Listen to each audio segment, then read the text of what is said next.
currently working with the consolidation team, and then Julie Lee. And, we're going to limit comments to 3 minutes. So Steve Caldwell is going to be our timekeeper. Here he is. So I'll take my seat, and he'll also be kind of a traffic cop, too. All right, I'll be watching you. So yeah, 3 minutes, and if you get to 2.5 minutes, kind of grab the microphone because it'll give you a little shock when you get to 3 minutes. Be ready for that. Very nice. Hi, good morning. Margaret M. Maldonado, Vice President for Bargaining for SCIU Local 1000. And I appreciate this opportunity to be here to ask the question. Can you provide any more details on the disciplinary matrix that CalHR is looking to implement?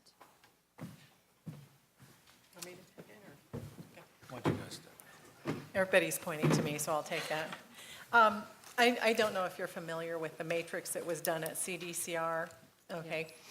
We have heard that that has been pretty effective and that it has helped give consistency in the discipline throughout the organization. And so this is a charge for CalHR, obviously down the road, to come up with some sort of a matrix, call it really what you will, but some sort of consistency in the process so that we don't have discipline in one organization. Well, I'll just tell you a story, a real quick story. I won't use your time. Is that my 3 minutes? No. But good question. Sure. Real quickly, I heard of 2 different abuses. It was involving state cars that should not have been used. And in one situation, the employee was fired, and in another situation, the employee still works there. The situation where the employee was fired, they just used the state car and inappropriately were fired. The situation where the employee still works for us at one of our departments, they totaled the car. That to me is just an absolute gross error in terms of discipline. And that's really the kind of stuff, the very gross differentiation of treatment that we have in our employees because our departments really don't have a gauge. So I think that one thing I will say is even though this is a matrix that we're going to be developing, it's something that we're going to reach out to all of the groups and say, help us develop this, help us make it right, help us give some consistency to the discipline we do in the state. And don't let this happen where we have 2 circumstances that were very different and the lesser of the circumstance got absolutely the most punishment. So do you have a timeline? You know, obviously it'll start in 2013 because CalHR isn't fully together until 2013. And I have to tell you, some of the experience we've had with the disciplinary matrix at CDCR has not been as favorable. See, and we want to has not learn. been applied as consistent as I think people assumed it was going to be applied. And we have a very diverse workforce. Obviously with SEIU 1000, we're in every single department. And the department's missions are different, their operations are different, and so we have a big concern about what that would look like, and would like to know, as it's coming up, we want to be involved in the conversation to be able to express what kind of obstacles we've seen with that matrix. And absolutely, that will be critical. We don't want to make the same mistakes, and if that isn't working, what do we do differently to get to something that does work? Mm-hmm. Again, the goal is to stop this disparate treatment of all of our employees. And maybe it's not a matrix. Maybe it's just the thought of the matrix. Maybe we build it into something else. Right.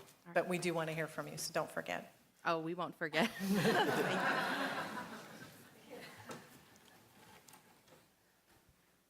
Gerald James, General Counsel for the Professional Engineers in California Government. We're all for efficiency and saving money, but not at the expense of the civil service mandate in the California Constitution. And that's the comments that I have briefly are the same that I made before the Little Hoover Commission on June 2nd, and that is that the State Personnel Board's constitutional role goes beyond simply adjudicating discipline. It includes examinations and ensuring that there's a competitive civil service exam for the selection process as a route for maintaining the merit principle.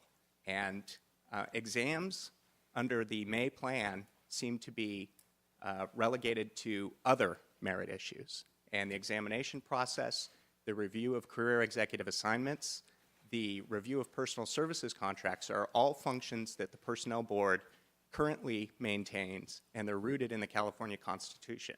And so the Personnel Board needs the staff and the independence and autonomy to continue to perform its constitutional function. And I don't like it when I see a May report that relegates those to other merit issues. So I want to make sure that those items continue to get the attention that they deserve and that the board gets the staff that it requires to administer that system. So that's my comment. I do have two questions. The first question is related to the budget. The May report says Cal HR will provide administrative and staff support. And I know that in the presentation there was discussion of the Personnel Board having its own budget function. But let's fast forward to July 1, 2013. The 13-14 budget is being put together, and the executive staff and the Personnel Board and the board's executive staff says, we need 2 more personnel years to effectively administer our function. Do they get to submit that directly to the Department of Finance as a budget change proposal, or does it have to go through the director of Cal HR because it's Cal HR's budget? No, that would be a piece of the board's budget. Okay, so the board is going to have its own Yes. line item in the budget, independent, and it does not have to go through the Yes. director. Okay, that part's good. I'll be a little more pointed on the disciplinary matrix. A disciplinary matrix is a management tool to ensure that discipline as taken against an employee is well thought out and makes sense. The items you described are important ones, but really the true test on whether discipline is appropriate is through the adjudicatory process, and that's what the Personnel Board retains. And constitutionally, just cause for discipline is part of our system. And so a disciplinary matrix, and actually in the reorganization plan, there is statutory language that says that the director of Cal HR is able to establish criteria for adverse actions, and the board shall give consideration and respect to what the director of Cal HR comes up with. I don't know what that means, but it cannot be good for discipline. So if you have some function that you need to get your stuff in order before you go to the Personnel Board, that's fine. That's a management decision. But that can only infringe on the board's constitutional authority to administer discipline. So, Actually, I can help with that, and this doesn't count towards his time. No. Gerald, what we did very carefully in that language was to say that we would develop the matrix. However, it does not touch or in any way inhibit the board, nor require them to do anything. That can still, whatever that discipline is, can still get to the board, and they can completely throw out what the matrix says, what Cal HR has recommended, and do whatever they need to do, just like they can today. okay, well, it does say shall give consideration and respect, but if And it that's what it stops. means, That's all it means. okay, hopefully you'll testify on August 23rd before the legislature. Absolutely. Thank you. Gerald, if I may add on that point, that's, I think in the discussion, is certainly what we're looking at. The board's constitutional role is indeed separate and independent. Just into punishment under the circumstance or penalty is something the board retains that exclusive jurisdiction to consider. I think the guideline's interesting as an assistive tool, but ultimately it is for the board to decide what's appropriate. Okay? We'll take one more from this side, and then also and then we'll move over to this side. If anybody would like to speak from their seats or doesn't want to come forward, we have the little questions you can write down. We also have microphones that we can bring to you. So if you'd like to do that, raise your hand and let our microphone people know. They'll come find you. Okay, so one here, and then we'll go over to this side. Thank you. Good morning. Chris Voigt, Staff Director for CAPS, the California Association of Professional Scientists. We represent some 3,000 scientists in 51 disciplines in 36 departments and about 250 classifications. We're very active in a number of forums, legislative, labor relations, professional forums, and even in court from time to time when necessary. We also have a strong interest in the economic and efficient operation of state government and this is an area that interests us and concerns us greatly. In looking at the material that's been presented thus far, it seems to make general sense to us that this consolidation occur. I personally have been around the process long enough to have seen many conflicts between the Department of Personnel Administration and its predecessor with the State Personnel Board, and that has usually cost the State Personnel Board in terms of its budget a number of times over the decades. And so when we see a proposed consolidation, we get concerned that perhaps its intent in part is to hamstring the merit-based responsibilities of the State Personnel Board. I don't say that to suggest that's what the intent is here, but we have seen it often enough to have that concern. But with respect to this effort, first I'd like to thank the members of the State Personnel Board, the administration, and everyone who's worked on this to give this public opportunity to address this. I think that's a great thing. I think in terms of my comments, I'd keep them fairly general.